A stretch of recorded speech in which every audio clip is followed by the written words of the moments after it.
Coach Speak time. Here we go. We start today's show with a quick apology for last week. Ben screwed it all up. We had technical difficulties, and because of that, we didn't have a show. We love Ben. We care about Ben. We're not as much. We don't love him as much as we used to. No. Well, he's not as trustworthy as he once was, but we do love him. So we're going to give him another shot and hope that he doesn't fail us this week and all of you to boot. So here we go. Let's get. I'm kidding, guys. Kind of. That's we're just trying to make Ben better, help him be better. That's all it is. Yeah. Sometimes you got to call people. Ben, you need to worry when we stop making fun of you for messing things up. Yeah, that's true. That's when we given up. So largely a football audience, they understand. It's when the coach doesn't yell at you. Mm-hmm. You got no chance. You got no chance. First up, though. Who do we have here, Ben? Who you bringing here to the airwaves? Hey, to all that slander, I only have one thing to say, and that's appreciate that. We got to start off with Bill O'Brien. The Eagles, they're struggling a little bit, guys. They've lost 4 in a row. They just took a 48-7 whooping from Coach Speak legend Pat Narduzzi and the Pitt Panthers last week. The Eagles are playing so bad, guys, that Bill's kind of being nicer to the media now. It's gotten to that point. Mitchell Wolf of Eagle Insider for 247 Sports. What's up? Two-part question. First, what was going on with Pitt's defense that allowed them to stymie the passing attack so much early on? And second, what went into the decision to move on Bill Maher in this game? Pause it real quick, Ben. Yeah, obviously that guy has to work for the school, right? The guy to his right. I'm going to guess it's the sports information director, yeah. But does it not – because he looks young. He certainly looks like he could be Bill O'Brien's son. Ooh. And it kind of reminds me of when an athlete will bring up their little kid at the NBA Finals during the press conference, because he doesn't look – and I'm not trying to – I look horrible. I don't wear suits either. He doesn't look all that comfortable in a suit. And look at that picture. Neither one of those gentlemen want to be anywhere near that press conference. And so it kind of looks like what does Bill O'Brien's son look like after a 48-7 loss? A lot. Well, let me ask you: if you were the sports information director for Bill O'Brien, and you've just sat through the last few weeks of press conferences, I would get another career. Yes, but go ahead. And then you're out there, and they lost 48-7 to Pitt. It's not like it was Ohio State. Right. And you're going to have to sit down at a press conference next to this guy and moderate the discussion. The BC media. You might look kind of like that. A lot like that. That's the epitome of what people like that look like. He's For you, Coach Speak folks that can go back and rewind, of course, we don't need to rewind here, Ben. I'm just going to let everybody know. Start it over at the beginning when you do this and look at the darty eyes on that poor frumpy kid. Man, is he nervous. We're not taking shots. We don't need to take shots at him. We're not taking shots. He just looks like a lot in life. Well, he's got to work for Bill O'Brien. You look at that Frumpasaurus, and those eyes are darting, buddy. When that thing starts, he's just like, this is going to be miserable. Yeah. Miserable. All right, here we go. Look, Pitt did a great job. Give Pitt a lot of credit. We did a terrible job. But again, a lot of credit to Pitt. I did a bad job, did not have the team ready to play. I take full responsibility for what happened on that field. I've got to do a better job. I've got to figure out how to coach these guys better, how to get the staff and the players to understand how we want to play. When we pulled Dylan, I think it was 38-0. So Grayson's a senior. It had nothing to do with anything other than just giving Grayson some reps. Same thing with Shaker at the end. It was 45-0. Let's get Shaker some reps. Guys will open up on Zoom.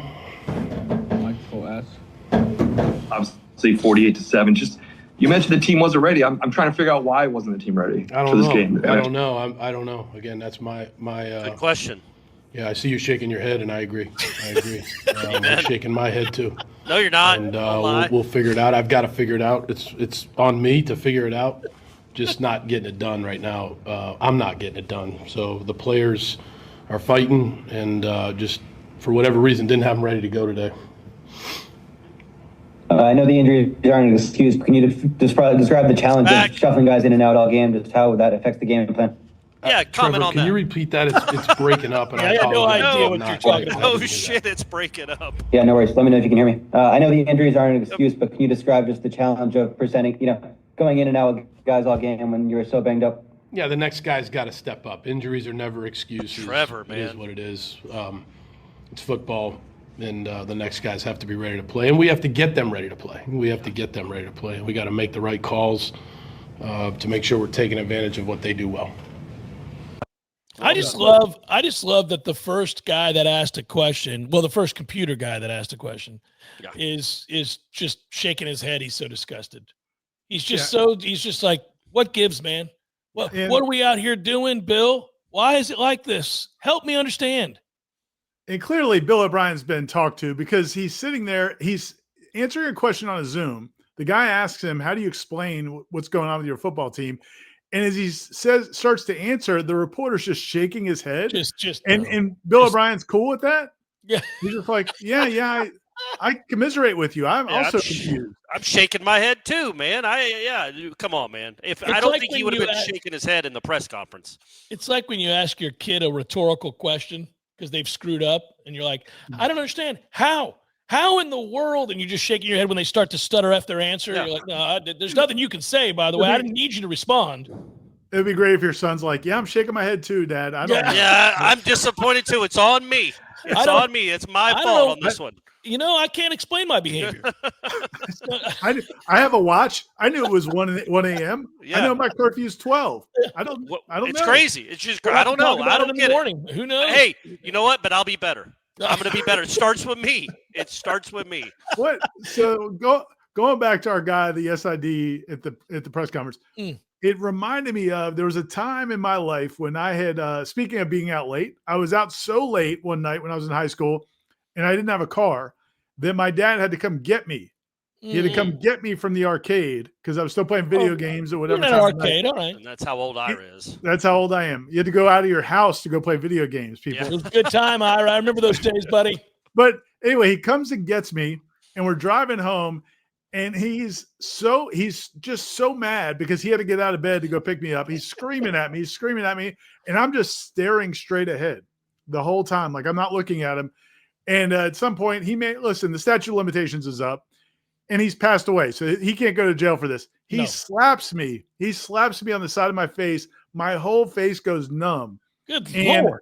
And I thought to myself, what did you want me to do? Like, what should I be staring at you when you're yelling at me? What was the appropriate? He was mad at me because I wasn't acknowledging him. And I'm like, what? That's what that kid is. That kid in that press conference is worried Bill's about to give him a little. That poor kid is a scared Ira. From all those years. I feel like Coach Speak has taken a dark turn. We have taken a dark turn on this show. We need to spin out of this. I'm worried about the kid. I mean, yeah. Should we do a welfare check? No. He'll be back this week when they lose by 50 to whomever they're playing, and we'll be able to check on him then. Ben, who do we got? Okay, what better way to cleanse our palates than with Dave Aranda? This is his opening statement. After the thrilling Baylor win over Kansas State. Let's go, Dave. It's good to see everybody. Everybody. There's excited locker room. There's a lot of happy faces, and it's really good to see. I told them that I love this team. I've said that to them before. The makeup of this usually team. When they there's win. A bunch of the leaders of this team. Have they're from the 3-9 team, a lot of them, and they're from I don't know, not a whole bunch of people will recruit me, but Baylor, or you're passed up for this spot, or you were looking somewhere else for this spot, so can we pause for 1 second? You're kind of continually being passed. He's basically saying, like, I've got a bunch of guys on my team who were picked last in kickball. Yeah, and that's. Hey man, he's proud of the fact that the team like that rallied together and beat all the popular kids. It is weird the way he describes them. He's like, "Can you believe these bunch of scrappy bums?" Yeah. We just won a football game with kids who had only offers from Baylor. Yeah, and Baylor won a sucks. football game. Yeah, it's something to behold. Hey guys, They've been those guys, and I think whenever. I think we're all at some point in our lives that guy, and so like how it transforms you, what you become because of it. I think there's just a resiliency with those guys, of like, hey, I'm not going to be defined by somebody else. I'm not going to be defined by what they write or say or any of that. And they fight, man, and I'm just so proud to be a part of it. I'm blessed, really. And so you saw that today. I wish, all of it would be much cleaner and faster. Much more kind of pretty to look at. But we needed a win, and we'll take it. A lot to work on, though. Take any questions you guys got. Hey, what is that Silos thing on? What is that? I was gonna mention it. It looks like he's sponsored. Usually they'll have a bottle of Coke or Pepsi. Is it like or a Dr. boxed Pepper. lunch? It looks like an 8-piece box from Publix. It looks it looks like fried chicken or something. I thought it looked like wings or chicken as well. I was like, that's awesome. That beats Doesn't that the hell make out of more a stupid sense? Coke bottle. Yeah, the Coke bottle that never gets opened or drank. Like if you had No. a 3-piece right there and he just starts munching on it, that sells itself. Before the end of the year, he's gonna do it. He's gonna do it. And we're gonna celebrate it because he's like that. He's Space Cadet. He'd just be like, "Hey, what's up, guys?" Dave, Yeah. Dave, I don't know, man. Watching that one, usually I think he's just totally out there. This one, it was like he went into a different role of like Boy Scout troop leader. Yeah, proud grandfather. Yeah. some sort of It was very strange. Are you looking up Silos? Is that I am, but that's a hard thing to look up, as Yes, you can of imagine. course. There's a lot of different things that pop up when you type in Silos. I'm going to Silos type in and Silos Waco. Yeah, there you go. Silos Waco. See what we get from there, and we can tell the audience. Who's next, Ben? What do we got? All right, guys, let's go to Justin Wilcox. This is a pretty big snippet of his post-game press conference following a loss against Duke. The presser only lasted about 3.5 minutes, full of some really hilarious, awkward pauses where Coach looks like he wants to strangle all 2 of the media members that are probably. Sure he does. I'm sure he does. Coach, what was your message to the locker room just now? Look at that stare. Yeah. Keep that between Me in the locker me room. and them. Yeah. We got to grow up. That's the overriding theme. Team's got to grow up. We're immature. We have glimpses where we can play good football, but it's just too much of a roller coaster. Can't play that way and win. So, Thomas? Justin, you mentioned already that defensively they really got after the offensive line and Jaron to a bigger extent. Starting the second quarter, they really mixed up their pressures. What were they doing that forced you guys against the wall, and then eventually how kept you guys from responding? yeah, they did it they did it early too. I mean, the first 3 plays of the game. It was the whole game. That's what they do. Yeah. So they move a lot. There's opportunities for plays in there. You have to protect, and we didn't do that. You have to block people longer than we blocked them. Yeah, that's fair. That's sometimes what football is. I like the quarter zip though. I love the hat too. He's dripping. Those first 2 quarters, Kendrick Raphael really stepped up. What would you make of his game? Yeah, he had some. Yeah, I mean, I don't know. You don't want to say anything positive at all. The first quarter, the first 3 drives of the game, the offense played well. After that, we didn't get enough going. We knew there'd be some opportunities for big plays in the game, and we hit them early and didn't hit any beyond that. And then we went backwards. Penalties, sacks. I think they had 6 or 7 sacks. Turned the ball over 4 times, so it's hard to. You're not going to win doing that. But anyway, about Kendrick Raphael. How'd he play?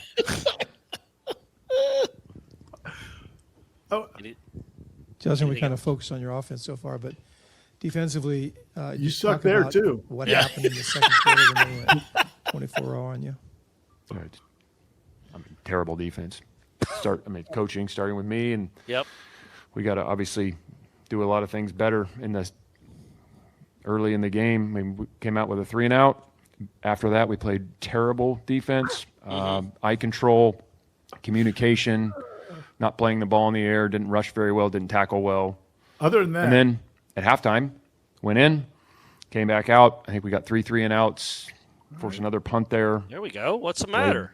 Yeah. Better until late in the game when Okay. that was very bad again. Something to build on. Just You seeing the glass wildly half empty. inconsistent. Wildly inconsistent. Guys, just so you know, I was watching that game with my dad. It was 21-7 Cal. They were dominating. They were dominating Duke, and they lost 45-21. Oof. Well, I think So- I feel like Coach Wilcox should have capitalized on some of the positives. He could have mentioned some of the positives. He mentioned they got off to a good start. And he's not wrong about that. But I just wish the guy, and every time somebody asks a question on one of his press conferences now, I'm wondering if it's the guy that asked him to rank his worst losses. And I wish he would have come out with this one. This one. Right. Can we go back to that question I asked you a couple weeks ago? Yeah. Would you change the rankings at all, Coach? What would be good about that is it could work either way, Ira. If the reporter does it, it's genius. But if he did it himself, he's eminently likable. Yeah, if he's he was really there, likable. Like, you know, Dan, I was just thinking about that dumbass question you asked the last time we got together, and I think I'm going to put this one at number 4. What do you think? And then Dan's like, I don't know, Coach. You did have a lead in this one. So yeah, you were up by 2 scores, and then it all fell apart. Melted down. Really fell apart. Yeah. I mean, you know, you got outscored. It's like, you know, I mean, just 38 points in a row. I mean, that's a tough day. I mean, what? Hey, by the way, the silos in Waco are a tourist attraction started by Chip and Joanna Gaines. Oh, great. All right. The food people. Well, what do they do? They refurbish houses, and that's what they did. So they created like a space in Waco that's like a community place with food trucks and bars. And well, that's kind of cool. Yeah. So they did that. Better than the usual Joanne and whatever the hell. Or so we Chip and Joanne. But we don't think there's any fried chicken in that box then. There might be. There's food. No. What would be in it? It's just a box of nothing. Like I bet there's chicken in there. Place to go. Yeah. Yeah, that's good. What do we got next, Ben? All right, next up we've got our guy Trent Dilfer. Coach Dilfer getting deep on this week's Coffee with Coach. The Blazers are coming off a 31-13 home loss to Army, and this is good stuff, guys. It's about to be over for our guy. Talk about not being discouraged and kind of what's the process of not being discouraged in times like this after a couple losses in a row, you know, especially after a couple tough seasons too. I mean, what's the process of that? It's a big question. Probably do a podcast on that one. I think for everybody it's a little different.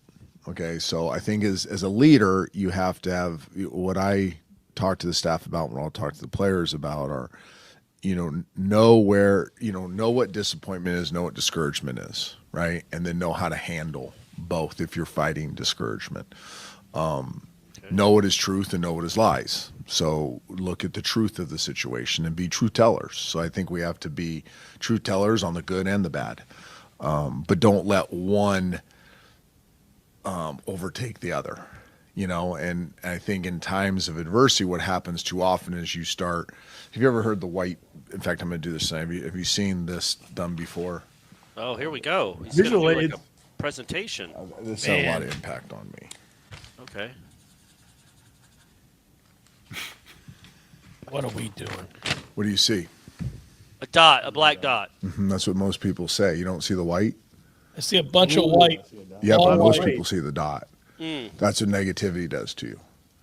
Well, there I go. I failed. I couldn't play for UAB, the gang. Dot is the bad. It's the negative, and that's what jumps out. And too often we look at this picture, but what we really in our minds see is that picture. And that's not the reality. The reality is there's a lot of good things. These kids like each other. These kids have a really good brotherhood. Yeah. We have good coaches. We've done some good things. We've gotten better.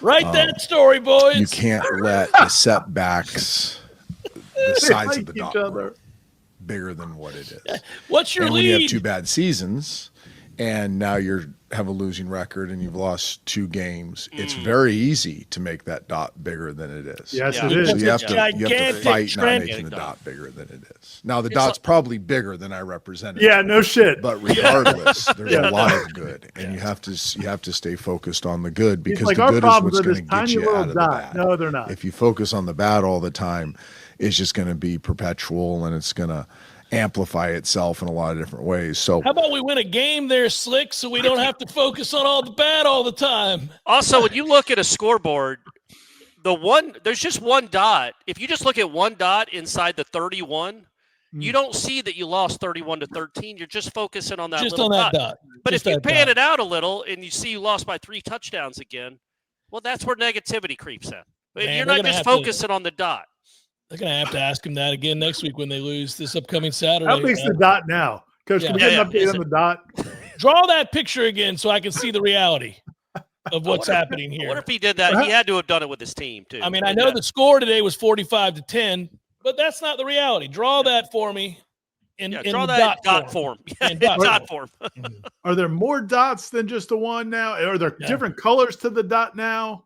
Or what are we doing with the dot? So here, UAB and people, how long ago was it they disbanded their program and then brought it back? A while ago. 10 years ago? 10, 12 years ago? So their program had been shut down. And then people fought and worked and raised money and did everything they could to bring the program back. And this is where they are now. Well, they fought to get Trent Dilfer in there. That was, it's a tough one. The dot king. They were that close to hiring Jimbo Fisher at one point. They were. Yeah, a while ago. Yeah. And then this. Well, happened. and that's probably where Trent Dilfer saw that. Do you remember when Jimbo would do the dot trick with all his teams? He did it with Jameis on the recruiting trail. He got him to Tallahassee. Ben, what do we have? All right, this is actually our last one, guys. It's very much a quantity or quality over quantity on this week's episode. But this is Jeff Traylor. Our UTSA Roadrunners are 2-3. They've had a couple close losses this season. Here's the UTSA head coach following a 27-21 loss to Temple. Come on. This is a little longer, guys, but brace yourselves because it's good. Locking it in.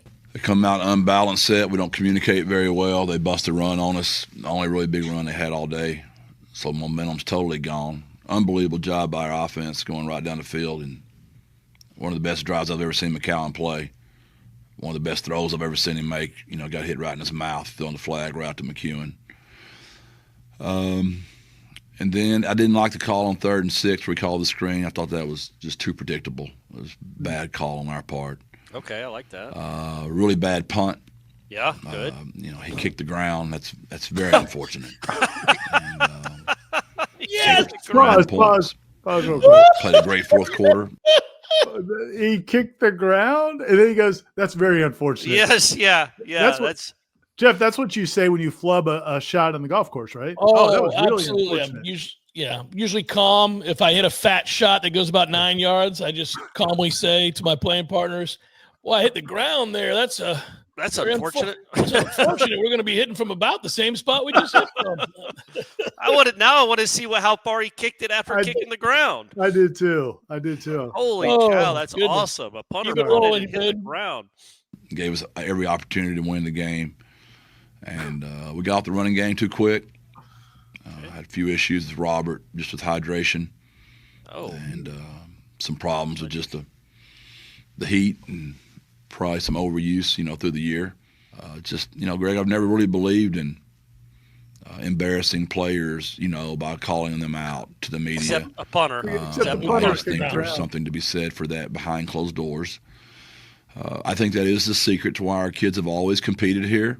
And I understand our fan base is upset that we didn't win these close games, but I'm proud of how our guys always compete. They're always in the game. They like each other. If you want to have high blood pressure and not much hair, be a Roadrunner fan.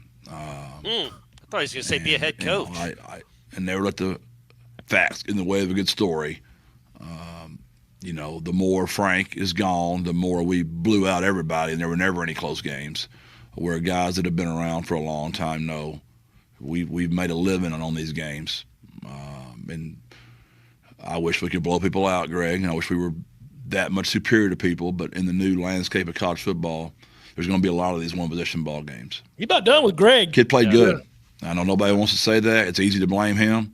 Watch the game and be honest with yourself. I wish he had the ball back on the inside fade. I do. That was a bad ball and a bad choice. But the kid played well and gave us a chance to win. Quarterback. Go watch the penalty on 3rd and 5 on the 2-minute drive, which now made it 3rd and 20. Go find that penalty and just watch that one for me, and you let me know your opinion. And then watch him scramble to get us back to 4th and 3. And do it, hit Greg. Amador. The kid played his tail off. And for everybody that's piling on the kid, it reminds me a lot of when they used to pile on Frank as well. Frank, who's Frank? I'm going to defend him, coach. Just like I did Frank. And when he plays bad, he knows it. And the plays he doesn't make, he knows it. But I thought the kid played well. I think it's pretty obvious from how you've talked about him so far this morning, but a lot of your fans want to know if you've given any consideration to looking at Brandon Tennyson, or if there's any possibility that a quarterback change could be something that's on your mind at all. I'm going to say no. There's 100% no chance in hell that's been discussed, thought about, and will ever happen. I've said that since the beginning of time with me. I'm not in the quarterback shuffling game. All right. I stayed with Frank Harris, and everybody wanted the same Frank stuff. Harris. I'm riding with McCowan. So everybody's got that opinion. They're barking up the wrong tree. I will not budge on that. And sorry, backup quarterbacks. When that sentiment is out there in that way, do you have to do anything with Owen to make sure that that doesn't get to him or rattle him at all? He's a quarterback. He deals with that nonsense at all times. All of them do. He deals with nonsense like you, Greg, all the time. Yeah. That wasn't Greg. Jeff, is there any, I guess, under any condition where you would consider changing who's I beg you. Yeah, go back. Can you make a change? Never been a possibility. Sweet It won't be. Jesus. What's crazy about it is, I get it. He wants to defend his quarterback, but you can't say stuff like that, because what if his quarterback throws 4 picks in the first half and then he has to make a change? Also, you do kind of want your backup quarterbacks to compete at practice and think if they play well, they might have a shot to get the starting job. No, Under no circumstance. He's ride and die, buddy. He's riding with McCowan. I want that shirt. I think that would be an awesome. I'm riding with McCowan. Just like he rode with Frank. Yeah. And we all remember the Frank days. Well, people act like Frank blew everybody out. He didn't. But he didn't. He didn't. No. But what if I had yanked Frank? Yeah. Yeah, We never- right? yeah. Yeah. See, You know, but I nobody- didn't, did I? You don't yank Frank. No, not going to Nobody yank yanks Frank, just like I'm not going to yank Ted. McCollum. What if he had Frank and McCowan on the same team though? Woo! We got a problem. I don't think McCown doesn't sound like McCowan's playing a lot. No. Sounds like Frank won a lot of games and this kid doesn't. That's what it sounds like. Sounds like he misses Frank in an unhealthy way. Yes. He comes up every time. Like, coach, your running game really well when Frank was here. And it was, we never didn't really run the had a ball, but we didn't run it for 400 yards all the time. Oh. But everybody wants to remember Frank as the next John Elway. I'll tell you what didn't happen when Frank was here. Punters didn't kick the ground.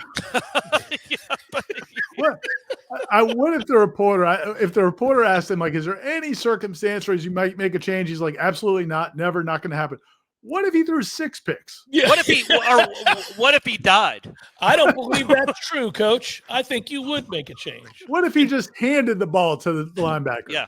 What if he ran out of the back of the end zone intentionally from the 50? What if he punted it right in your crotch on 2nd and 8? Just ran over to the sideline and just punted it right in your crotch. What about then, Coach? What if he inexplicably just kept taking off his helmet between plays and had to come out of the game? What would you do then? Absolutely not. That's something to monitor. I hope the Roadrunners get it back on track, man. Jeez. We're going to have to bring it back next week to find out. Ben, you did a great job. That was quality. And I have a feeling this is going to be a hit. So make sure you guys like it out there. Subscribe to it. Send gazillions of dollars to us. No, Yes, sorry. please. Sorry, no, I'm just, yeah. How that works. And pass it around. Send it all out there, guys. Make sure that everybody knows about Coach Speak because we love doing it. Sorry again about last week. Ben's going to be better. Ben will be better. Yeah, we'll That's hold how it we to learn. We're ride and die with Ben. We're not making a change. Yeah, I mean, we'd love to have Frank, but we're stuck with Ben Spicer. Videos under Frank always work, but they weren't always perfect. Right. We misremember that sometimes. Yeah. Sometimes we forget. Sometimes they're a little. We didn't have the guy punting the screen like we do now, but that's fine. It's fine. We're still gonna make it work. We're ride or die with Ben. For Ira and Corey and Ben, the great Ben, I'm Jeff. Be well, everybody. Enjoy the football. We'll talk to you next week on Coach Speak. Peace.